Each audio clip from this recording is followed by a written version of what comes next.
ఆ కర్ణుడి యొక్క రథచక్రం భూమిలో దిగబడిపోవడం మొదలుపెట్టింది. అవతల సరిగ్గా నిలబడడానికి లేదు. భార్గవాస్త్రమా జ్ఞాపకానికి రావట్లేదు. అర్జునుడా బాణ పరంపర కురిపించేస్తున్నాడు. రథమా కదలదు. ధనస్సా విరిచేశాడు. అయినా ఇంకొక ధనస్సుని బాణాన్ని తీసుకుని యుద్ధం చేశాడు. ఎంత గొప్ప యుద్ధం చేశాడంటే గాంధీవం యొక్క అల్లెతాడు కట్టే ముడి విడిపోయేటట్టుగా కొట్టాడు. మళ్ళీ ముడిని సరి చేసుకుని అర్జునుడు యుద్ధం చేశాడు.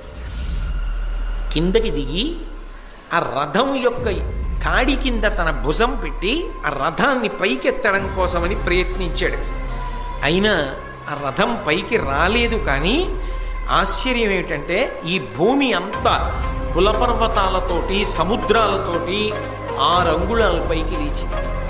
అంటే కర్ణుడి యొక్క భుజశక్తి అటువంటి మొత్తం